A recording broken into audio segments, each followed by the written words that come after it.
Mame Mactar dégg nga moom ni mu daal di présenté li nga xamante ni mooy seen campagne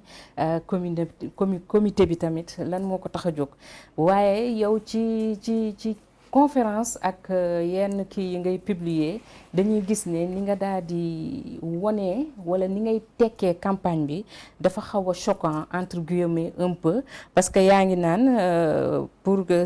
cette campagne comme yaa ngi wax ni campagne bi meurtre la des enfants wala négation du droit à la vie, une alternative au fléau de l'infanticide et de l'avortement. Lu tax nga jël yooyu. C'est pas choquant parce que ku am bakken électrocardiogramme bi wane ne y a des battements de cœur nga faagaagal ko meurtre la kenn mënu ko tuddal leneen lu dul meurtre kuy dund nekk ci biiru ndeyam ñu dëpp ko échographie branché ci biiru ndeyam des électrodes relié ko à un appareil d'électrocardiogramme mu wane ne cœur baa ngi baat loolu boo ko faagaagalee loo def jële nga fa ku amee bakken te bakken ba moomoo ko suñu borom jigéen quelles que soient les conditions bu la ëmb dikkale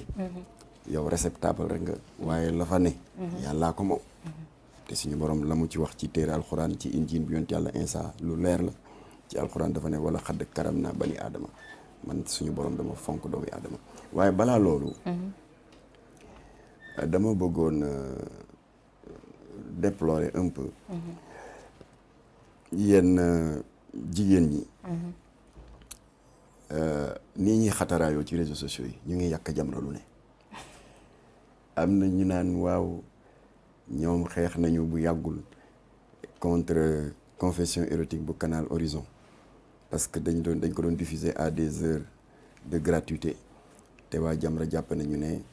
que c'est une série érotique yoo xam ne dañ ko doon dugal dans la plage horaire cryptée CNRA jox leen dëgg ba dal ci kaw canal arrêté série bi fëgg leen alamaan 3 millions Jamra wëlbatikooti song nañu seen TV ba loolu ñu fa daan dawal ñu di ko wax kawteef te Jamra jàpp ne que c'est truffé ay de saaga ndey CNRA jox leen dëgg arrêté nañ série bi bu yàggul ñu song infidèle interdire nañ ko sur tous les écrans du Sénégal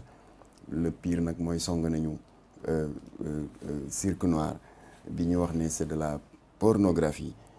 procureur dugal ci loxoom ba ñu fëgg leen 17 jours de prison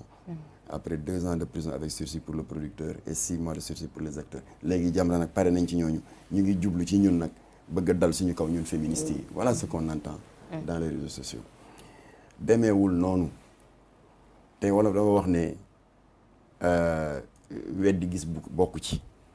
Jamra ñu ngi ko créé au mois de février 1983 au début loo xam ne ñu bari dañ ko réere mbir Jamra judduwul rek nekk ONG au début nous étions d'abord un journal un mensuel ñu tuddee ko Jamra en gros titre et en sous-titre la revue mensuelle des dossiers sociaux weer bu jot dañuy jël benn fléau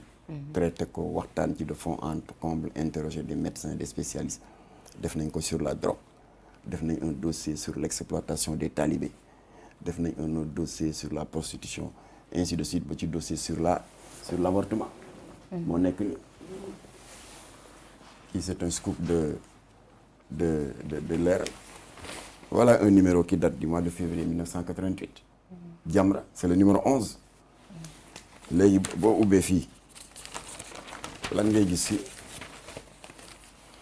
boobu ma ne defal gros plan ñu ngi def dossier avortement en gros titre le cri silencieux kan moo def dossier boobu Mame Mactar Gueye gis nga temps yooyu afro Michael Jackson yi moo xewoon kon ñun ba ñu tàmmee di xeex toute manœuvre allant dans le sens de légaliser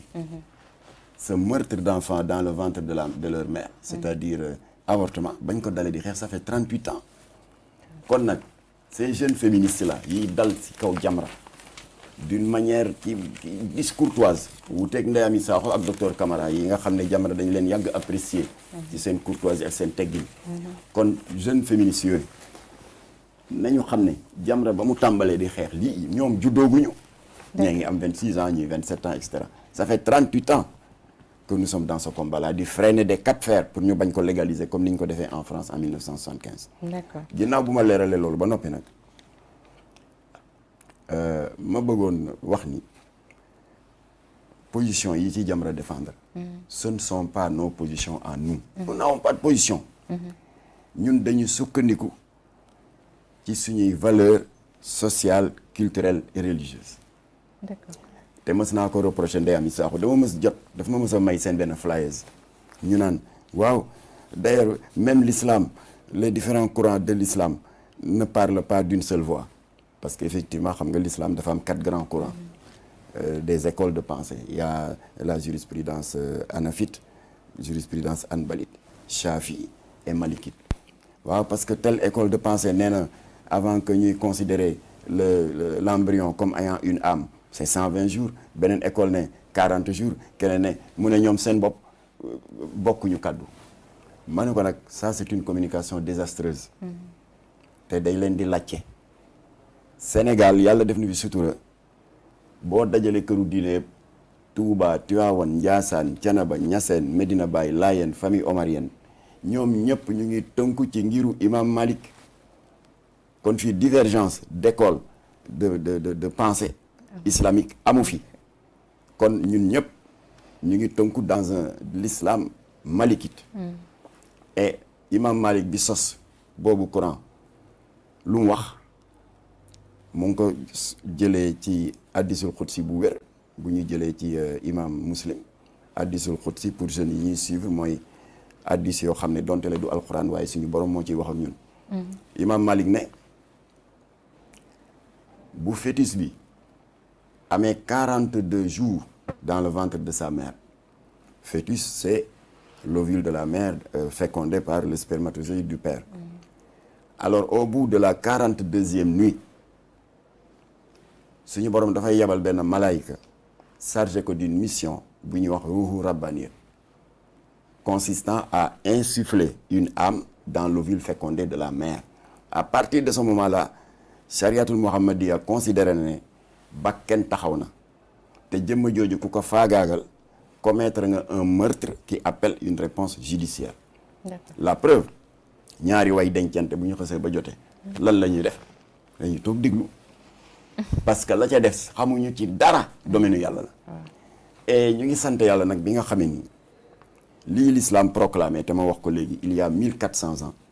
mois de mai 2021 bi un pays aussi avancé sur le plan de la science médicale dal di ko dëggal yëg ngeen ne que le gouverneur du Texas mu di Greg Abbott il avait signé au mois de mai bii passé rek yàggul une loi daal di ne mbir am na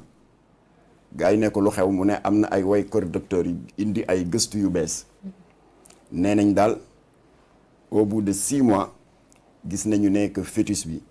suñu branché ci biiru yaay ji ay électrocardiogramme alors il y a des battements de cœur mu daal di ne par conséquent jël naa xaatim loi bi pour que képp kuy avorté ti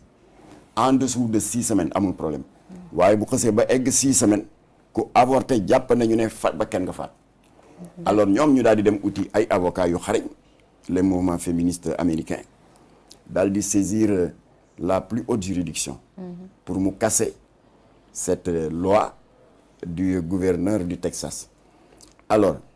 acte bi daanu na le 2 septembre bi après 6 mois de procédure et effectivement la Cour suprême a validé la décision du gouverneur du Texas nee na daal dès l'instant que cœur a ngi battre ñu di ko dégg ci électrocardiogramme yi xale boobu bu ko kenn laal même si c'est une grossesse c'est la Cour suprême des États-Unis qui parle issue d'un viol ou d'un inceste alors kon nag loolu l'islam waxoon na ko il y a 1400 ans kon nag ummatul islamiyya sénégalaise bi comme ni ko Serigne Madani Tall de la famille omarienne qui est rigoureusement et foncièrement anti-avortement alors kon umma bi mënul lu dul kontaan ci parce que loolu ñun yàgg nañ ko wax kon la science n'a fait que confirmer que à partir de 6 semaines lan la du 42 jours te li sariyatul muhammadiyya wax sànq lan la au bout de la 42e nuit si la suñu borom yabal malaayika mu def l'opération ruuhu rabbaniya maanaam sol ko ruu américain yaa ngi ni tey bokkuñu ak ñoom diine nee nañ au bout de 6 semaines multiplié par 7 jours ça fait 42 jours voilà kon la science l'a confirmé kon nag ñun loolu mooy suñu taxawaay waaye du idée wu Jamra du xalaatu Jamra ñun on n'a pas de position on n'a pas dañuy tënku rek ci lu suñu borom wax. Abdou Aziz dégg nga li nga xamante ni loolu la Mame Mactar daal di wax ci wàllum vie instant bi ñu koy soufflé ci li nga xam ne mooy fœtus bi ak li nga xamante ni moo di avortement